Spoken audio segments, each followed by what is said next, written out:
में डूब करके जो कुक्रिया करते हैं एवं उनसे होने वाली जो खराब परिस्थितियां वह कैसे ठीक हो।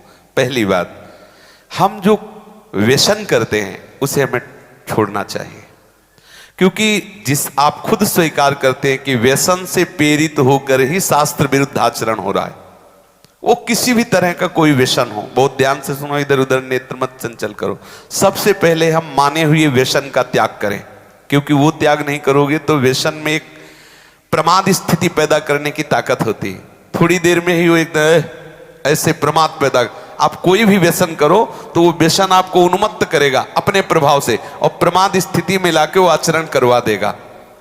हम पहले व्यसन को छोड़ें। दूसरी बात, जिसे हम जानते हैं कि ये कुत्सित क्रिया है, उस क्रिया को छोड़ें, यद्यपि है बड़ा कठिन। जैसे आपकी स्थिति है, आपने अपने आप को खोखला कर दिया। ये जो आपने कुक्रिया शब्द लिखा हो, आपका जो दर्शन अनुभव करा रहा है, अब आप लाख कोशिश करेंगे तो आपको बार बार मन प्रेरित करके परास्त करने की कोशिश करेगा, आपको ऐसी स्थिति पैदा करेगा कि आप फिर उसी क्रिया पे आ जाएं। पर एक बार हिम्मत करके आपको जलना होगा, तभी आप बलवान हो सकते हैं। बिल्कुल ठीक समझना, नहीं आपके आंतरिक बल को नष्ट कर दिया इस क्रिया ने, इस व्यसन ने आपको नष्ट, अब आपको बलवान हो, आप पुनः वैसे हो सकते हो। कितनी अवस्था है आपके शरीर की? है 30। कोई बात, अभी चांस है, अभी आप सुधर सकते हो। तो आप पहले क्या व्यसन करते हो? अच्छा चलो जो भी हो, तो आप उसे आज नियम लो कि मैं नहीं करूंगा, छोड़ सकते हो?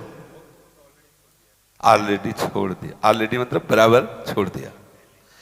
कुक्रिया, कुत्सित क्रिया,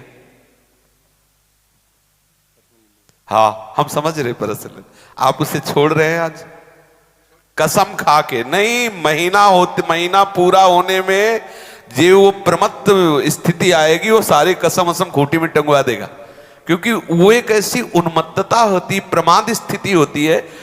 किन्हीं लोगों के हृदय में ये धारणाएं भर दी गई हैं कि कोई एक थैली है ब्रह्मचर्य की, और जब वो ओवर हो जाती है तो वो हट जाती है, ऐसा धारणा बैठा।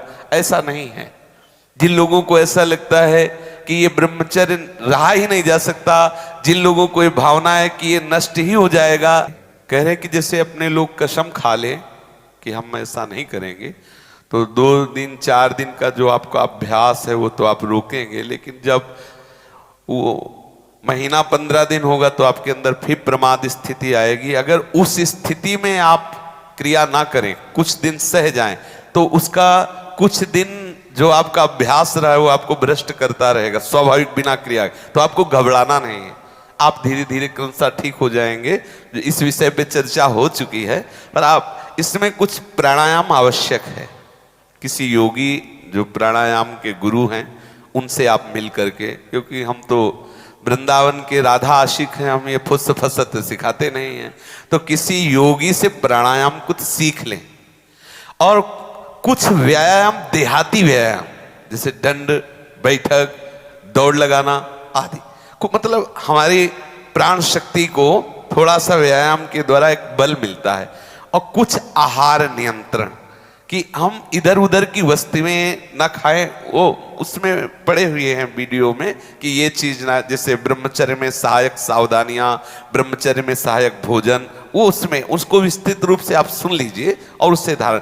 मुख्य बात है चिंतन बदलना, ये सब गौड़ बात है, मुख्य बात है चिंतन बदलना। यदि हमारा चिंतन विषय लोलुप बना रहा तो चाहे जितना सात्विक भोजन करो, चाहे जितना आप नहाओ धो पवित्र व्यायाम सब, लेकिन आप रोक नहीं सकते, क्योंकि चिंतन है।